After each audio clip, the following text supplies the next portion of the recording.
Alright guys, I'm back for the news, and I haven't really been doing videos on Mondays because there hasn't really been a lot of news, and I just figure doing one video a week on Friday is probably the best way to go, so if you guys are wondering why that was the case. Anyways, so, we had the Pokemon Scarlet and Violet, Pokemon Presents. That was about the only thing that was relevant to me, personally.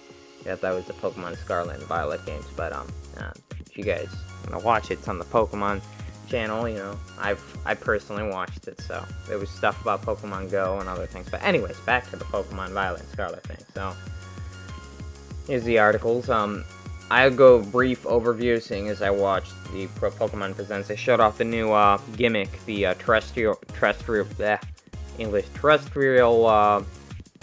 transformation of Pokemon, which basically changes their type, and the same Pokemon can have multiple types depending on the type of terrestrial. They brought back raids in which you can go and catch the terrestrial versions of the Pokemon. I think I'm pronouncing that correct. Yeah. Correct me in the comment section if I'm not. Anyways, and the new region's called Paldea, you know. You got your new region. And they also mentioned these three I'm basically going over these three articles here, but I'll leave in the description so you guys can read them over. But they're bringing back gym battles. I think you're going back to school in this one's story, so you'll be a student in the game, you know, and you got through school, kind of like Sun and Moon, but a little bit different. And then gym battles aren't the only things you'll be doing. You'll have they're gonna be like 3 different main story things you do in the main story. Gym battles being one of them. I guess they're adding a variety because gym battles can get boring after a while. Kind of like how they changed things up in Sun and Moon, because they did like the island trials, because gym battles were just getting kind of old, stale, you know. And they showed off a couple of new Pokemon, and they also mentioned something about the legendary Pokemon being literal motorcycles to traverse the map, and you get them early on in the game, so there's that too. There was a bunch of stuff. Anyways, I'll just show you the articles. I'll leave these in the description. This is going over the terrestrial stuff. Wooper's getting a new regional variant. There's your legendary terrestrial raids. One of the new Pokemon. And motorcycles. And you got a 3-time story. I don't know, small article. Anyways, next one. Let's get on to the Nintendo. Nintendo won't be unveiling any new hardware this fiscal year. Like Xbox, PlayStation, Nintendo also suffers from supply issues and component shortages. This might explain why a recent Nikkei report relayed Bloomberg's game and tech writers, Takashi Mochizuki, stated that there wouldn't be a new hardware release for this fiscal year. That's another thing, too. Like, at this point, I don't think there's a new release, like a new Switch coming, because like I keep seeing rumors after rumor after rumor after rumor after game article, and nothing substantial has happened in that regard. So I don't think they're ever going to do it anytime soon. So personally speaking, I think they're not making them simply because they're worried about the semiconductor shortages like any of the other companies are. So yeah, I don't think it's going to happen. Mochizuki tweet trends: there will be no new Nintendo Switch hardware this fiscal year, which ends in March 2023. Not immediately clear whether that part of the article is from Nikkei's own reporting, or when Nintendo Presents, who Nikkei interviewed for the story, said. For all the Nintendo fans speculating Switch Pro release, sorry, it looks like that's not happening in time soon. In any case, the Switch recently closed 111 million units sold. Overall sales are down by 22.9%. Perhaps Nintendo will pivot to hardware announcements after the fiscal year comes to a close. Yeah, I don't know. But any news you see coming out about that, or rumors, it's most likely not going to happen. I kind of just ignore them at this point. There was points in which some of my videos where I was like, maybe they're gonna do it, and then kind of dashed not long after that. So I don't know, you tell me, guys. Xbox is testing Game Pass family sharing, so basically the same kind of thing that Netflix has with their password, with their account sharing, where you can have up to a certain amount of people on an account. I think they're trying to do 4 people. Why we don't have this in the United States yet, but they're testing it in 2 countries, what would the two? Colombia and Ireland. Subscribers can add up to 4 people in their country to their membership. And if you guys didn't know, you can do basically make my home Xbox between 2 consoles, and you can share the games that you own. Basically, same kind of a similar thing, but just with the subscription services. So you'll be able to share your Game Pass games with other people in your household on one subscription, from the sounds of it, so making it easier for you to play together. And we don't have this in the United States yet, so, you know, whenever that happens, that would be great. New Xbox Series S developer tool grants games more memory, and it sounds like they're trying to squeeze more and more out of the Series S.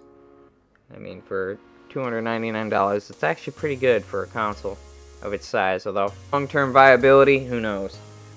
Thanks to a new software development kit, Series S developers will now be able to create games that use more and more memory than ever before. The recent upgrade was implemented with the intention of giving developers more control over performance on the next-gen console.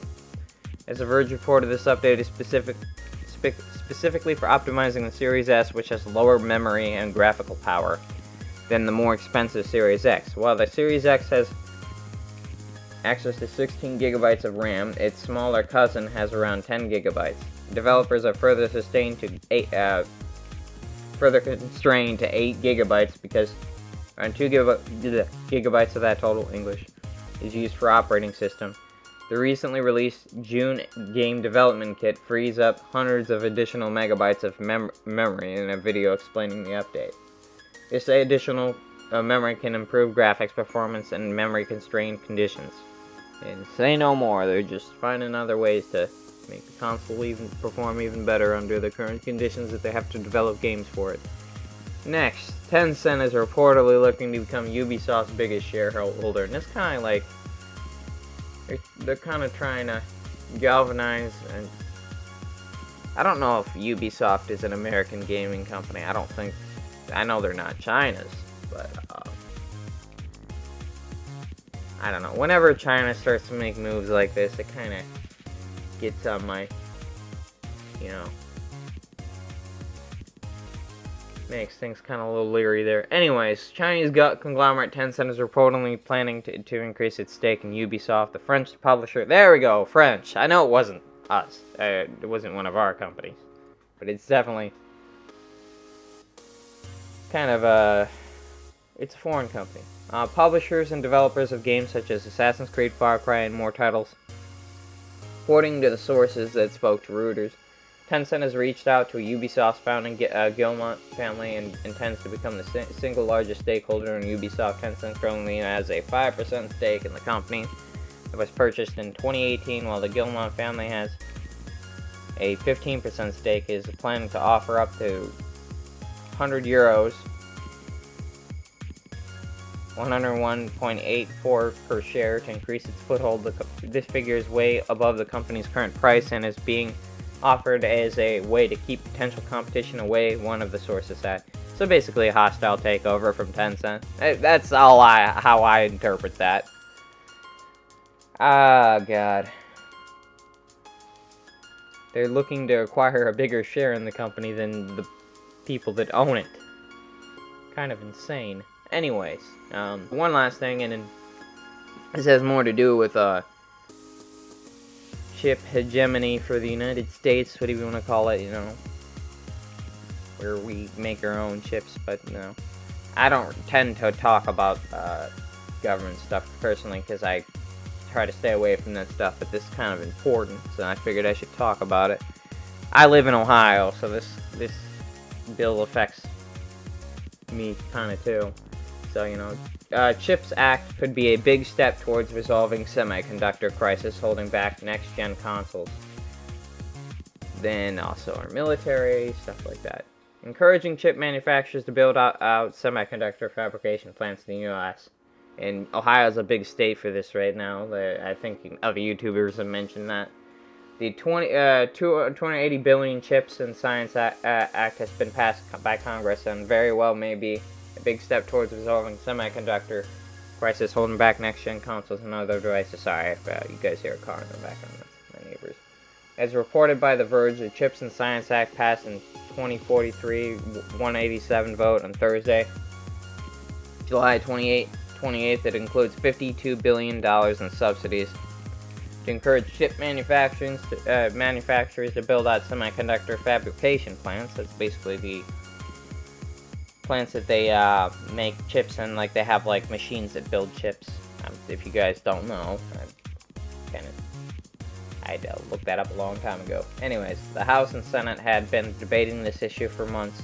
Its passing is great news for companies like Intel, who recently delayed its groundbreaking ceremony for its 20 billion chip manufacturing facilities in Ohio.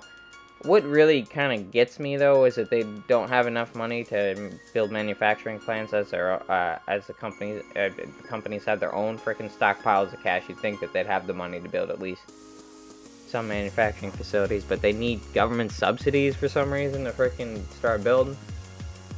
I don't know. I don't know. But aside the point, it's a good plus, I guess. Because of lack of government funding. I congratulate Congress on voting to approve funding for the CHIPS Act. Intel CEO Pat Gelsinger said this is a critical step towards support the entire U.S. semiconductor industry and to help ensure continued American leadership in semiconductor manufacturing R&D. Congress has done its part, and now we are going to do ours. I'm excited to put shovels in the ground, and as Intel moves full speed ahead to start building in Ohio. Okay. As always, sources used in the video will be in the description below. Drop me a like and subscribe. If you like my videos, please ring the bell. I greatly appreciate it. Any news I don't get here, I'll post on my Twitter, and I'll see you guys in the next video.